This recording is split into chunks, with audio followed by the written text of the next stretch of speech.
kind of talk about, oops, got it, here together to just talk with some amazing authors this summer and really share stories about Alzheimer's and dementia and hopefully provide some comfort and information for everyone who might be on this journey. So I'm delighted to have Ruth here because I devoured this book, Ruth. I really loved it. It was just so wonderful. And um, I was so struck with how much I resonated with it on so many levels, even though it's nowhere near my story. So I really just enjoyed it so much. So welcome. Thank you for being here. And oh, what's it say? So Ruth, can you tell us a little bit about your journey in writing stage 7? Oh, you need to unmute yourself though. Okay, There you go. yeah, I was getting a message that I couldn't, and Oh, now, oh no. and There then you are. I We guess hear I you. think the host did something There to you go. let me in. Thank you for the kind introduction while I was panicking over whether I was going to have to pantomime this entire session.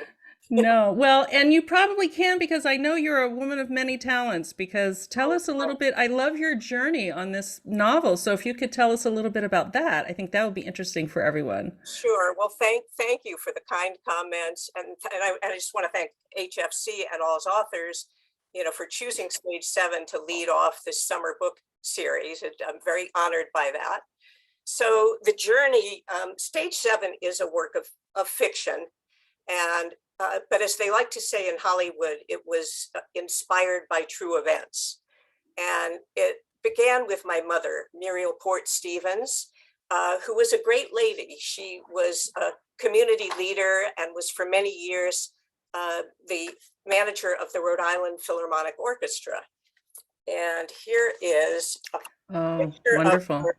This was in the Providence Journal as part of an article announcing her retirement. And the headline is "The Perfect Person." That they said she was the perfect person for the job, and her shoes were going to be very hard to fill. And I will actually quickly just show you one other. I think this captures her spirit better. Beautiful. The news photo was a little stern looking. Yeah. That's beautiful. Thank you for sharing that. Yeah. But in addition to having a great career, she was smart and funny and nice and kind, and people really loved her as well as respected her. When my father passed away, which was in 2000, she moved to a place called Laurelmead in Providence, Rhode Island, and it was a senior community, independent living. And she had 10 really good years there. I mean, she had a very, very full, active Yeah. life. Hmm. And I always used to say she was my role model, which was true up until the dementia set in. Hmm. And when that happened, I think the family, we felt like she had fallen off a cliff. The decline seemed, at least initially, to happen so quickly. Sure. And so dealing with that was a very difficult situation, especially because she was in independent living. Yes, So yes.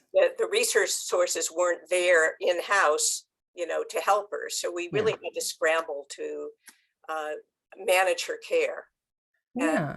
and adjust to the new reality of who she had become kind of quickly. Right. Yeah. So at the same time this was going on, or actually a little bit later, I learned from a friend of mine about a family member of hers, a long divorced woman who was going every day to a memory care facility to visit both of her parents who Got were it. there. And while she was at this facility every day, she met an older man who was there visiting his wife, who was a very Right. late stage patient. And the two of them fell in love.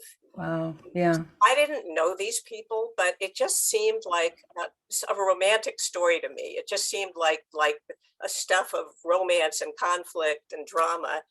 And somehow, sometime, and I really can't say how or when it happened, but these two threads kind of wove together in my head, one being the story of my mother's Alzheimer's, and the Right. other being the story of this caregiver romance. And these two things kind of blended together in my head to form the narrative that became Stage 7. Yeah. Yeah. That's wonderful. And it shows us how life just keeps continuing, and so yeah, we that's what I loved about it. It was so real about how everybody's life is we keep on changing and growing. So yeah, the romance piece is there for this couple. That's great. So tell us more about it, because it's not just a novel. You've done more with this story. Well, it actually started as a stage play. I wasn't even thinking Right. novel at that point. I've always loved theater all my life, Yeah. and I like writing dialogue, and so that was just how I decided to handle it. Right. And I I always have loved comedy, but I'm not talking about slapstick or farce, but Right. kind of comedy where you're feeling tears in your eyes at the same time you're laughing, and you get that lump in your throat. And so that was what I was going for with Stage 7, like Yes. a funny, sad tone. Yes. Yes.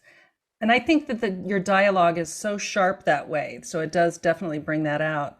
So tell us about the play. It was produced, you told me. So Play was produced. I was very fortunate to have it produced in a community theater production. And I went to the performances, and sitting there watching the audience, and listening and watching the audience respond to it was sure. was really an amazing experience like no other. Right. Very moving, I'm sure. It was, and I mean, people laughed, people cried, sometimes even at appropriate moments. Yeah. So that's But good. Yeah. it was great. But then, Christy, something else happened, which Hmm. I had not expected. After one of the performances, a woman from the audience came up to me, and she said, I lost my husband 3 months ago to Alzheimer's, and I wasn't going to come to your play Yeah. because I was afraid it would be too depressing. But a Yeah. friend of mine had seen it, and she said, it's funny. Uh, you'll like it. You should go. And Yeah. she said, I'm really happy I came because I feel like your play gave me permission to move on with my life. Oh, that's wonderful. See, that's beautiful. And It I think that was. yeah, That blew me away. And yeah, there were a few other comments like that that either I got or our wonderful director, Winifred Morris. yeah. And also other people in the audience who came up to me and said, I really learned a lot about Alzheimer's from this. I had no idea such and such happened. Yes. And Yes.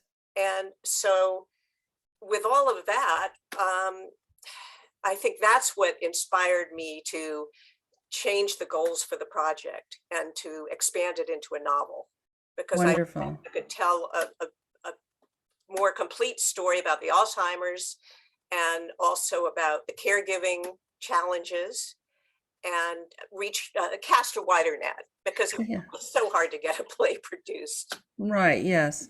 Well, and I have not seen the play, obviously, but the novel really does a great job, I think, of talking about some of the real stages in Alzheimer's and the progression of the disease. And so, can you talk a little bit about maybe any way that you researched some of the progression and how you chose to put in certain, I mean, you talk about different medications and different stages, and how did you weave all that in?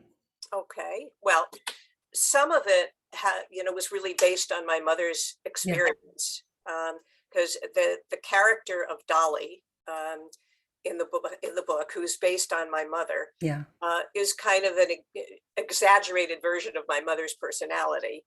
yeah. But she took the same medications as my mother. I mean, she had Right, yeah, similar medical history, sure. and the nature of her decline bore a lot of resemblance to what happened to my mother in real life. Hmm. Hmm. So some of it, excuse me, some of it was from my own life. Right, yeah. But the title, Stage 7, excuse me a sec, refers to the 7 stages of Alzheimer's, which, and if you Google it, Yeah. Stages of Alzheimer's, it will readily come up. It's a system, I just want to get this right, that it's a clinical system that was developed by Dr. Barry Riceberg, who is with NYU Medical School, Hmm. and is also sometimes known as the Global Deterioration Scale. Wow. It's Okay. very sounding. No, yeah. But basically, it's, there, it breaks it into 7 stages and sub-stages, Yes. and the first 3 are actually pre-dementia, and then 4 through 7 are the different levels of dementia. Got it. 5, I think stage 5 is generally considered to be the stage where people can no longer function without assistance. Exactly. Right. And Yeah. so in my book, Barbara, the main character and narrator, Right. who is a single mom and a sandwich generation mom, which you can Yes. address separately. But, Barbara is very obsessed with tracking the Exactly. stages of her mother's dementia, because I think she feels that if she's armed with this information, that that she will somehow be able to control the situation. Right. Right. Yeah, spoiler alert, that doesn't work very well. Yeah. Right. She definitely embodies this person who's sort of hyper focused and really because of her despair over her mother wanting to control and then and very different from her sister who I think also for me spoke to that the differences in how siblings might care for or approach caring for a parent. So I love that you wove in the sibling piece too. So that was a good that was a good choice, I think. So did you think about how you might want to do that? Is that based on anybody, or is that just sort of a great way to show that dynamic? Well, everybody wants to know if I have a sister like Vicky, her older sister, who is quite manipulative. Right. And And not very hands-on. no, not very hands-on at all. And so in reality, I have never had a sister. I have an Right. older brother. And my brother was the one living near my mother. I haven't mentioned that, I'm in California. She was in Rhode Island. So Right. Yeah. I was making frequent trips, but I was dealing day to day with it long distance while this was unfolding. But my brother was nearby, but he was a CPA who owned an accounting firm, and he was Mm-hmm. always working, like Vicky. Got it. Yeah. Yeah. Yeah. Yeah. So he also was not very hands-on a day-to-day basis. The big difference was that my brother and I agreed on all the important decisions about her Right. career. We Right. we weren't, squabbling at every turn, Yes. like Barbara and Vicky were. Got it. Yeah. Yeah. Well, before we go too much further with some of the characters, I did want to ask a little bit about, because you have such wonderful characters, and I do want to talk a little bit about how you told Helen's story a little bit differently than you told Barbara's. So again, I don't want to give tons away, but Right. one is in very much in the present, and then the other one, there's a retrospective approach that you did with Helen, which was a great way to show us that um, the really devastating sort of progression that we often see with spouses or family members. So actually, let's just jump in on that and maybe talk to us a little bit about how did you work that in, in terms of your book and perhaps your play, having two different ways of looking at it, the present and then also that retrospective look. Mhm. Well, in the play, there were, I think, a few brief flashback scenes, Hmm. because when the play and the book start, Helen, she's stage 7, no Yeah, yeah, question about it. yeah, She isn't communicating, right, she's out of right. it, she doesn't walk, she doesn't speak, Yeah, and she doesn't recognize anybody. yeah, So I wanted the audience or the reader to have a sense of who she had been, yeah, and that's why in the play it was a few brief flashbacks, yeah. but I expanded it with the book. I Yes, expanded it yeah, with the book quite a bit because there was room to do that. right, And right. and I've always loved the TV series This Is Us, which sadly has ended. Yeah. And if anybody who's seen the series will know that it moves around in time. In fact, ricochets around like a ping pong ball is probably Right. a Yeah. description. So I was intrigued by that. I thought that it makes things more interesting for the audience, Yes. um, to jump around like that. And I decided to handle Helen's backstory that way, where we would learn, and not necessarily in a sequential fashion, but we would learn more and more about her jumping around into different parts of her past Right. before and during the different stages of her Alzheimer's. And Right. you would kind of find out little by little who knew what, or when they knew it and what they didn't know, and all that kind of stuff. And how easily friends and her spouse, is very common, and maybe other people on the call can relate to this too. That's what I found so relatable, is how easy it is to overlook and find an excuse for a behavior, like, well, it's just that she's, busy or she's anxious, and we overlook these things that are clues that we later say, oh my gosh, I can't believe I didn't say something, and or I didn't notice it. And that was really, I think, a beautiful way of showing the reality that many of us face as we're walking this journey with our loved ones and friends and family who have dementia. So I loved how you did that. Well, thank you. Yeah, Thank yeah, you. it was great. And I wanna ask too about just using, fiction. There's so many books out there that are nonfiction, that are sort of how-tos or memoirs, but this is really, um, a made-up story, a fiction story, and literature. And I love literature, so I'm a book nerd, and I'll read all kinds of wonderful stories. But I really loved how informed too. So maybe can you talk a little bit about your approach to using fiction as an opportunity to instruct or inform? Yeah, absolutely. So, for me, it was never a choice, fiction, nonfiction. Yeah. I mean, I had this story I was making up in my head, so it was clearly going to be a work of fiction, Yeah. as I say, a play and then a novel. But to be honest, when I first wrote Stage 7, I was not doing it with the conscious intent of informing or educating or Hmm. comforting. I conceived it as an entertainment. Yeah. Like that, I said, funny, sad, and people would laugh, people would cry, that kind of thing.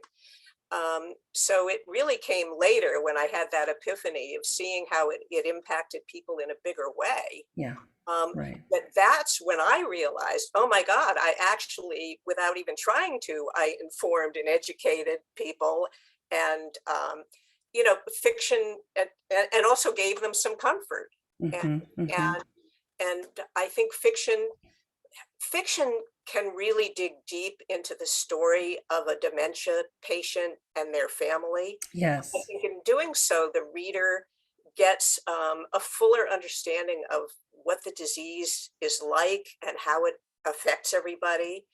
And that's something you can't just get from a caregiver guide, as Yes. useful as that is in its own way. So I think fiction does serve its own purpose, and memoirs too. I think a Yes. good memoir can have the exact same impact as a novel or a play.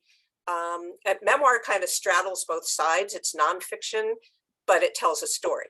Right, right. Well, what I loved about the using fiction, is we can relate to the relationship, right? We can Yeah, see, and it's, some of them are maybe a bit exaggerated, right? Vicky is extreme on some regards, although I got to tell you, talking with people, it's not that extreme. There are definitely people who are not, there are sibling challenges, and some are very involved and some are not, but it's being able to hear and see and listen to that relationship, that we can see ourselves, we can see others, we can kind of work it out a little bit. And that's what I found really powerful. Even Jack's story, and how he wrestled with his feelings, and how he, the you know love he had for his wife, and then the loss he felt along that spectrum, watching her fade away. And so all of it I felt like, and then even the teenagers, there's some teenagers involved, and how they developmentally were at a different place with all of this, and how they sort of struggled with everything. So I loved how the relationships could help people. At least for me, I felt like this is what can speak to folks, is if it's not safe enough for me to explore my own stuff right now, boy, maybe I can work it out through this fiction story. And that's kind of a role that I think fiction can have sometimes. So I love that. I think that's a great way to put it. Yeah. And yeah, it's true. And I was trying to do that by having the three generations in the Yeah. story. And some readers have said that they don't see a lot of, having of teenagers in stories like Right. this. Right. Yeah. And how it Exactly. impacts them, because Exactly. it's tough for them. Uh, Absolutely. This impacts our children all the time. Um, so I know this book is being read by different book clubs. Can you talk about what are some of the conversations that have been sparked in some of the book clubs that you've known, and what have they shared with you? Sure. Well, I love meeting with book clubs. I've done some live and on Zoom. And so as with any book, we get into discussions of the characters and the themes and so forth, but it inevitably leads to them relating it, a lot of the readers relating it to their own lives and their own experiences. And I would have to say, on average, about half of the members of these book groups have personal experience with Alzheimer's or other dementia, either through a parent, sometimes through a spouse, but they seem very open to talking about it. And Yeah. um, I've been a little shocked to see just how prevalent it is. I think Yeah. I didn't expect to see quite that number of people coming forth who've had the same kind of experiences. Wow, that's very interesting. Um, have have you experienced any concerns from book clubs or other readers about the relationship between Jack and Barbara? Well, when I wrote the story originally, I worried about that.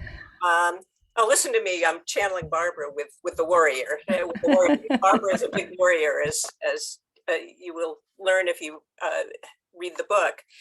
Um, but in actuality, most people are in favor of that. I've found overwhelming support for those two getting together. There was one woman in a book group who said, well, I really thought they should wait until after his wife passed away before they Hmm. got involved. And I said to her, you could make a strict moral argument for that, but we wouldn't have had much of a story. Right, right, right. You got to have conflict. You got to have tension. Well, and you introduced that too with the friend group. So it's great the way you sort of bring up those questions. So you definitely hit on all of those things. Anything else come up from book clubs or from about the relationship, or anything else that you think of like, wow, this that was interesting. I didn't know people would see it that way. Well, yeah, about the sisters, Uh-huh. the older sister who is an antagonist and she's very manipulative. And I mean, a lot of people say, oh, well, I was like Barbara, I just wanted to throw her out the window. But some readers are sympathetic to her. And I've had people say, well, I really felt sorry for Vicky. I think she's very unhappy, and all she has is her work, and she doesn't seem to have much of a relationship with her husband. And I think she really loved her mother, and this was her way of escaping.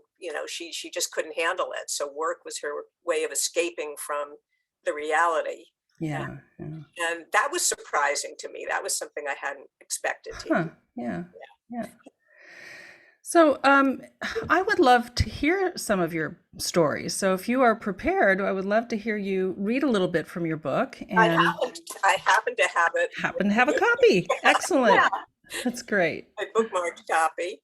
Sure. So I'm going to read two short passages, and the first one is right near the beginning of the story. So we've got two caregivers in this story, Barbara and Jack, and Barbara has just taken her mother, moved her mother into Tropical Gardens memory care, and there she's met Jack, who's an older man whose wife is this very late stage patient, and so they are kind of getting acquainted and comparing notes on caregiving. And so we start with Barbara, who says to Jack, you know, my mother seems content, but it breaks my heart to see her in this place. It's going to take some getting used to.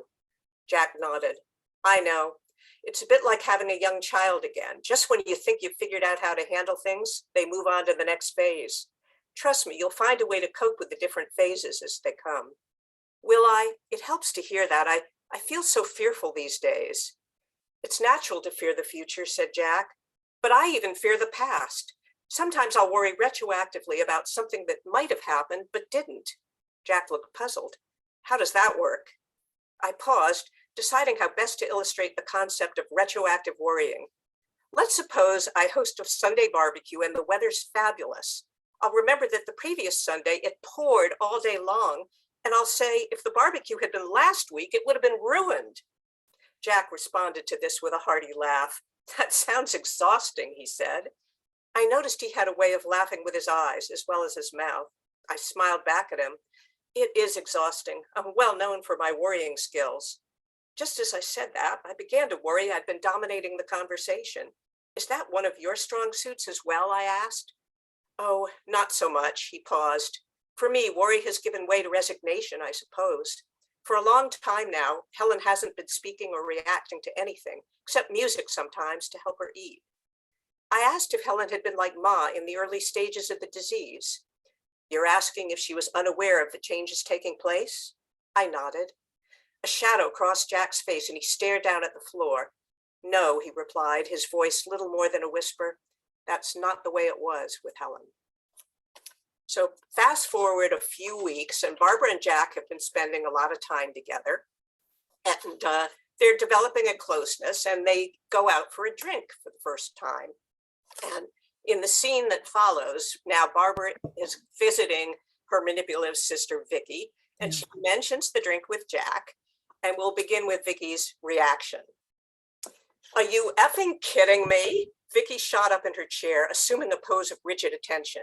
Given the depth of her consternation, you might think I had just announced plans for gender change surgery, or perhaps a defection to Russia. I cannot believe you are dating this man. I'm not dating him. We both left at the same time and decided on impulse to have a glass of wine together.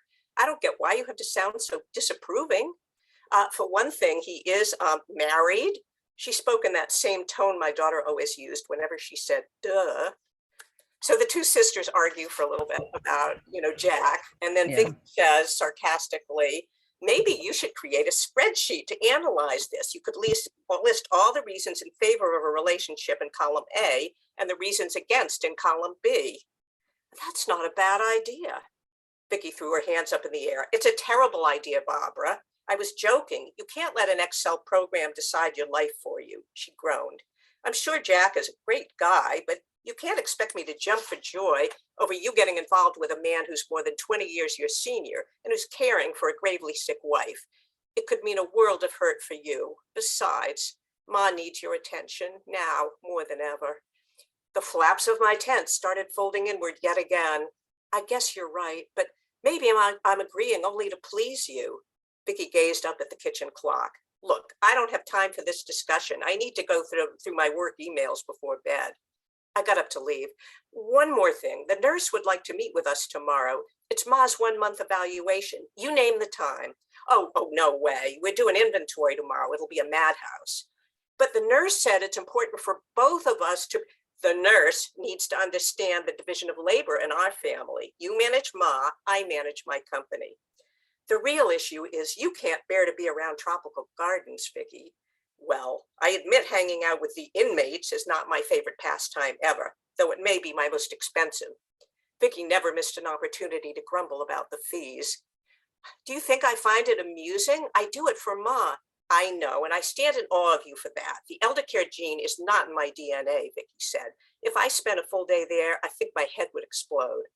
So your solution is to put it all on me. Honey, it's not like that. I've got Martin, I've got Daisy, I've got a million things on my plate. Like it or not, that's my life. Oh, right, that's your life. Excuse me for losing sight of that important fact. There's one thing I'd like to know, Vicky. When do I get to have a life? Yeah. Wow. So I think, that That's great. conversation is not limited to dealing with a dementia patient. I mean, I think No. any family who's dealing with a family member who can't be independent has Right. the same, that unfair distribution of the burden of care.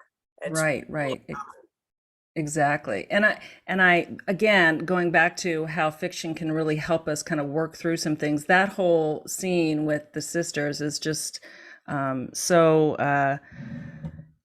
rich with how we have to kind of get through these difficult times, and also just the recognition that we all approach this very differently. Um, Right. Well, and like I said, even with what you just heard, I've had yeah. people say, "Oh, well, I really felt sorry for Vicky." Right. It's, yeah. Yeah. We can Yeah. relate to it on a lot of different levels. Absolutely. What when you think about our readers who are likely caring for someone with dementia, what are one or two things that you want them to know about dementia or caring for someone with dementia? Well, I guess the main thing I would say is to not to try to go it alone. Um, Yeah. I think that there has been for so long a stigma attached to dementia and to having discussions about it. And it's changed a lot, and it's changing even more now, especially with uh, programs like This Is Us, and with more, works of fiction being Yeah. written about it. But to some people, it's still stigmatized, and I think some of us may feel uncomfortable talking about it, or we may feel, well, nobody's really going to understand my situation. Right. Right. But there's so much support out there that, and I mean, it's not just a matter of comfort, but there's that too. But Yeah. there's a lot of support you can get from all the resources that are available. And Yeah. so go for that, and talk to people, talk to your doctor, check with your local hospital, just, do online research.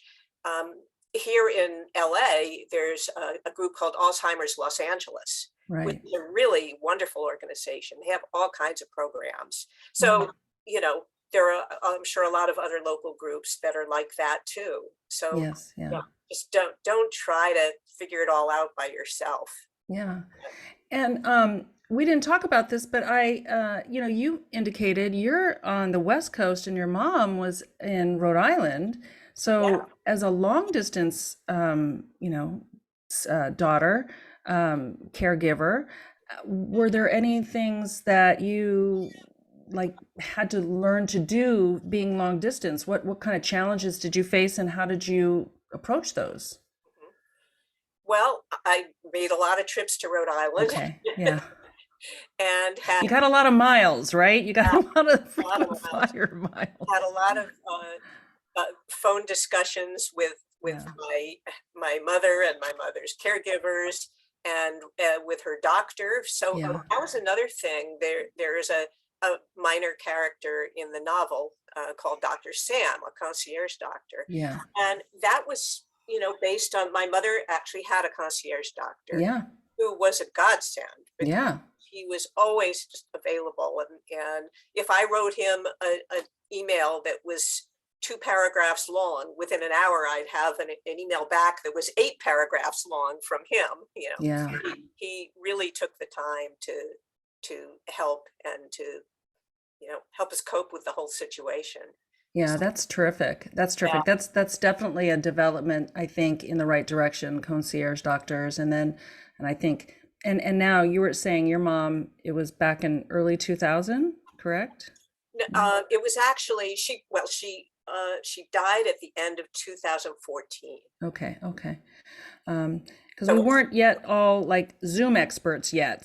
So nowadays we can do these hybrid meetings where we can jump on long distance and be able to be in the room when we're talking with someone. So that's one development, I think. But yeah, I think being able to be in conversation with someone did it help you feel a little bit more connected and like taking part in all of the process? Oh, yeah, very much so. Yeah, Yeah, but it was all phone and email, and the frequent trips back. yeah, Yeah, yeah. yeah. Yes, it would be facilitated a little bit now with the technology that we've got, that that wasn't available then, or not as much. Right, right. We had to learn on the fly. We had to figure Right. it all out. Um, well, looking back now, are there things that you wished you knew about dementia or about caregiving, or anything that you wished you'd known about that you would let Well, people hear? yeah, just like everything. We Yeah. were just kind of blindsided, uh, Right. the rest of my family too, because the initial decline happened so rapidly. And I mean, as you say, there were, I'm sure, signs that we were ignoring. And in retrospect, I was. In my daily conversations with her, I would get off the phone afterwards and I'd say, yeah, okay, she repeated herself a lot, but she's fine, Mm-hmm, no mm-hmm, big mm-hmm. deal. Yeah. Yeah. But so as I said, she passed away at the end of 2014, and I think All's Authors was just getting started Yeah. around that time. Yeah. And if they had been around, back when she was diagnosed, I'm sure that just would have been a great resource for me because there Yeah. are so many caregiver guides and just so many resources available at your fingertips right on the web. Right. Yeah. It would have actually helped me a lot as a writer when I was writing the story in the next couple of years, Well, uh, for sure. Yeah. in terms of researching and writing it. Right. I do feel like there's been just an explosion of people being able to talking about it and sharing things, and absolutely, Al's Authors has played a great role in that, and HFC as well. Just different Yeah, aspects and different avenues that we can look at it. that's right. Yeah, there's so much more now than there was just a few years ago. Although one other source I do want to mention that Mhm. inspired me a lot was called a book called The Forgetting. I think the full title is The Forgetting: Alzheimer's Portrait of an Epidemic by David Shank. And the book was written about 20 years ago. Uh-huh. And so it was probably one of the first ones that Yeah. tackled the subject in this way. And it's kind of an anecdotal history of Alzheimer's. It goes back in time, talking about famous people in history that they believe had it, before the disease Okay. was even identified, Sure. and just a lot about the different aspects of the disease, but told in a very readable way, not too clinical or too Hmm. technical. And that book really had an influence on me, Okay. on my writing and some of the ideas that are in stage 7. But I also found it comforting to read Okay. about it, just to, you know, uh, Let me put it in the chat here. You said The Forgetting. hmm? And the author is David Schenk, Shenk. David Shank. Shenk. Enk. Shank. Yeah. Okay, excellent. I think that's a great one. I always like putting in different resources. So thank you.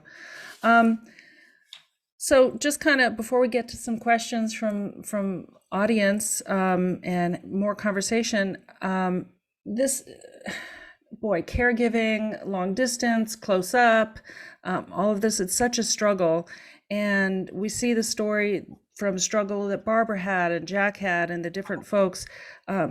Have you found any silver linings looking back? Is there anything that you could look back on this time period that you went through and say, okay, but I got this, or Yeah. this was a silver lining? Well, I guess that our family, became closer as a result of Okay. dealing with this. And also I became more prepared because on a scale of 1 to 10, my Yeah. preparation level at the time was about -2. So Yeah. I know a lot more about it and about what the options are, and to prepare for, things that I would want or not want, if this happens to me or, my husband, that kind of thing. So Yeah. definitely more prepared. And also, I don't know if it's a silver lining, but I do like to say that there were two good things we could say about my mother's Alzheimer's. And one was how late the onset was in her case. Okay. She was 90. Yeah. Dolly, the character in the book, is 10 years younger because I Yeah. think it would be more relatable to have her be younger. Sure. So she was 90 and actually 91 at the time of the actual diagnosis. Wow. And The other thing is that my mother, like Dolly in the book, was largely an agreeable, content patient. Um, Right. Unlike Helen, who was the Right. difficult patient and who was drawn from a lot of stories I heard from other people. Yes. Yeah. Yeah, definitely. There, it's So, just, I mean, I feel like we kind of got off easy uh-huh. compared to some other families that I know. Yeah. But it was just, even with that, it was still extremely difficult. Exactly, exactly. I think I feel the same. As um, all of the privilege that I had with my parents, I didn't have to spend my money. They had saved their money, and so I wasn't financially strapped, and they had end of life wishes very clearly spelled out. All of that, all of those things that made it quote unquote easier, it was still really, really hard. So it's, for anyone out there, I think what you might be going through right now, if you're walking this journey, it's just heart wrenching at times and pulls in so many different directions. So, Yeah, yeah, sure it's does. very hard. Um, so I want to open it up. Amanda, do you have some questions, or are there folks that want to raise their hand and ask our author a question or make a comment if you've read the story? Yeah, we don't have anything in the chat. So if we're a small enough group, if you want to share, you can unmute yourself or raise your hand and you can ask your question. Or any of our other participants want to weigh in? So, I will. yeah. Hi. Thanks so much, Ruth. That was great. And Christy too. Appreciate your moderating the event. So I too have written a novel, and I just wanted to ask Ruth, when you went about the publication process, what was that like for you? Or did you self-publish the book, or did you find a publisher willing to publish a book on Alzheimer's? I had a lot of difficulty with that and ended up doing it myself. Uh-huh.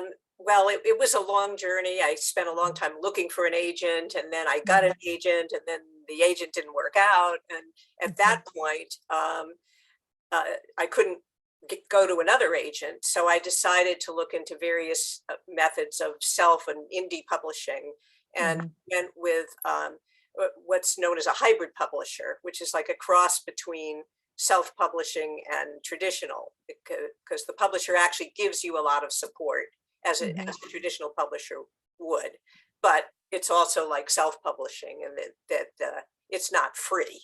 Mhm. Right. Yeah. So Yeah. yeah, it's tough. I think I have friends who have been traditionally published. In fact, one who has published 10 books and 10 novels, and everybody's saying it has never been so crazy hard as it is now out there. Right. But getting an agent, a publisher, it's Yeah. something Yeah, like a million books a year being published, I know. including self-publishing. So even when you self-publish or indie publish, it's hard to get noticed. Yeah. It's I hard had heard that even very well-known celebrity best-selling authors traditionally publish sweat every book. There's no guarantee that the next book is going to get picked up. That's how bad it is. Yeah. and you're right, Marianne, that about people still shying away from Alzheimer's as a topic, not just publishing it, but reading it. I have run into that a lot, where, because people don't sit around saying, I'm really in the mood for a nice Alzheimer's story. They don't. No, but they like love stories. They like love So stories. mine is a love story. I made sure I market it as an Alzheimer's love story.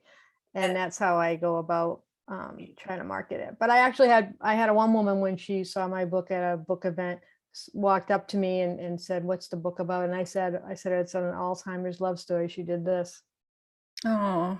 She walked away. She says, "I can't do it. My father had it." And then other people would say, "I can't. Why should I read a book about Alzheimer's? I'm living it." Yeah. Right, exactly. And yet I just saw a review that was posted for my book in the last couple of days by a reader who said that she had lost her mother to Alzheimer's, and so she thought the book would be too depressing, but actually she found it therapeutic. Right. Right. Yes. Yeah, I've gotten that response too. And then sometimes it's helps a lot to read about somebody else's story. Mhm. Yeah, yeah, Mhm. Yeah. Yeah. it does, especially if there are other elements to, to counter the sad and serious stuff. Yeah. Right. Or to see how other people did things and maybe learn and something they didn't know. I mean, there's a million things to know. Yeah, They should have college, but they don't. I mean, they, you can't take a day course isn't enough. You could do like a college curriculum, what you need to know about Alzheimer's. For sure. Thank you, Marianne. You're welcome. Anybody else out there have comments or questions for our author, or anyone else want to share? I was gonna say along a similar line as Marianne. I think publishing is one thing, but what advice do you have for folks who want to share their story to even get started? I think the idea of writing a whole book or jotting down your thoughts or sharing something that for a lot of people is a very vulnerable, sensitive part of their life. What would be your encouragement to anyone who's interested in even writing their story, where to start or how to battle the doubt, or all the reasons why they can't or shouldn't do it? well, I Well, think I could answer, and maybe I'll ask Marianne to speak to this too. She's dealing with a wide group of authors. But for me, I think everybody's different. For some people, it might be useful to just journal your experiences, mhm.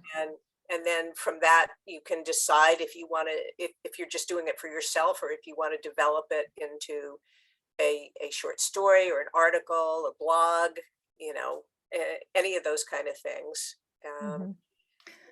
I mean, writing a whole book, you kind of have to be a writer to want to do that. Like everybody wants to do that. Mhm. And I would also say, and Amanda, great question, because one of the things we have, I think, and maybe Amanda, you can talk about this for the group. We do have a Facebook group for this summer book series, and in there are some prompts from each chapter, and we put those in there for a purpose, and that is when we read a book and it hits us at different levels, we put in different prompts that's a very therapeutic way to sort of walk this journey. So what you're talking about, Ruth, is so spot on, right? Just journaling sometimes, even if you don't have the intention of becoming a published author, just having time to write out your thoughts. Really, I feel like my journals helped me so much later when I was writing. But there are times when I wasn't journaling and I wished I'd had, because when I was running a million miles an hour, I was just on autopilot, and I have not great memories, in not clear memories. Like I can't remember certain times because I was so busy and my emotions were on really in check because I just couldn't handle it, right? I was definitely disconnected so that I could get through. And I wished I'd taken time to journal, because I think that there's a learning in that too. So very therapeutic to journal. And so we added some prompts for each chapter that kind of maybe help you wonder about your own life, even though this story may be very different from your own. How is it right now for you in your journey, and how can you take something of comfort from this time? So maybe I don't know, Ruth, do you have any response to that, or about journaling, or? Well, to be honest, I did not journal during the time that my mother was ill. I was just so overwhelmed. I mean, everything was happening. We were remodeling our house at the same time that she fell off the cliff, Right. and I had a full-time business. Right.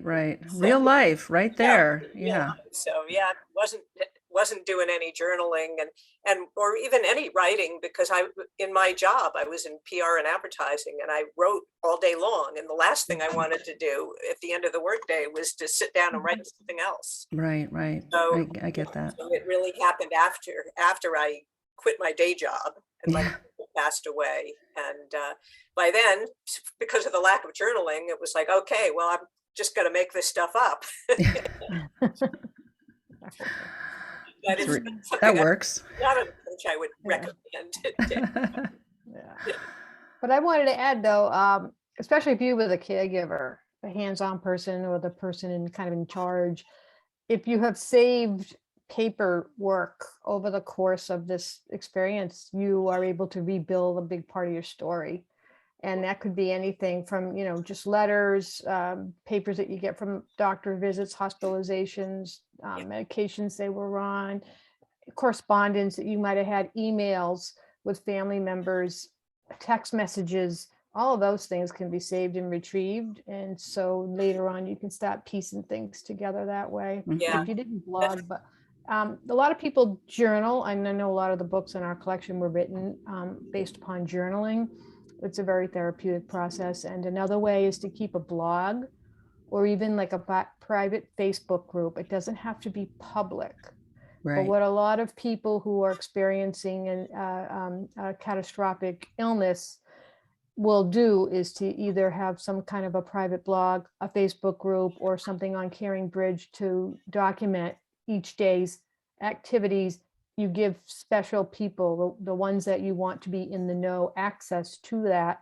They can follow the story, and it prevents the caregiver from being inundated with phone calls, texts, and emails all day asking, how's mom doing? How's Right. this, what's going on?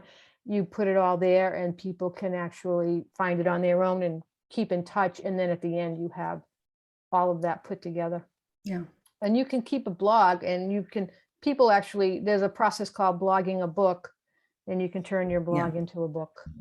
And I want to say Caring Bridge is great for that very thing, Mhm. right? Because as you said, you sort of get to allow certain people in there, and then they can also step up, and you can make specific requests. This is what I'm needing, and then people that you want to know, and you don't have to make that call to 10 people.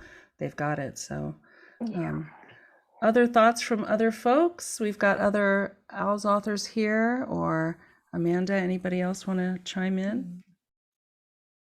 Maybe you can tell us about what's coming up next. Sure.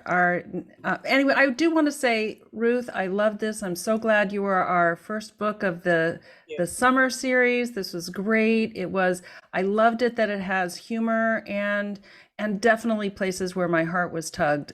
So it was a lovely story, and I'm so glad. It was great to talk with you. I really enjoyed that. Thank you. I do want to say that, HFC, part of the mission is to use humor as a way to convey the message. And so I like to feel Stage 7 is faithful to that mission. Mhm. Absolutely.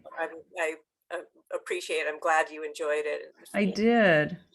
And I enjoyed talking with you before and today. So it's been really great. So I hope that we stay in touch. It was great. Upcoming in July, we'll be talking with Ruth Harmon, Dr. Ruth Harmon. She's an MD in Alabama, and she tells the heartbreaking story of her husband, who was her partner in their medical practice. They had a family medical practice together in Alabama, who was diagnosed with early Alzheimer's at the age of 50. So as a vibrant, really relatively young man at 50, being diagnosed with Alzheimer's, and they had 2 teenage daughters at home, and like I said, a practice of full medical practice, and how her life changed irrevocably, and how she walked through that journey as he fell to Alzheimer's. So it's really heartbreaking, and what she's done too is offered, though, some at the end of each chapter, some prompts, or she calls them a practice.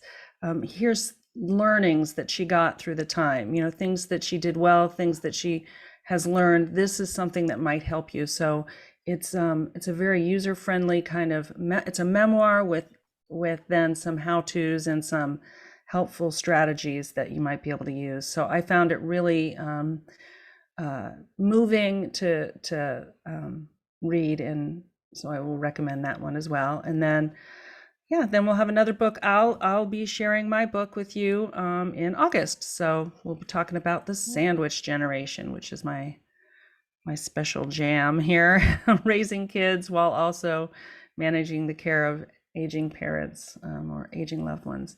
So that's what we have coming. So I hope that you'll sign up for the coming books. That'll be great. Oh, yep, somebody loved your book. I love it. I love that people are reading this. It's great. Okay.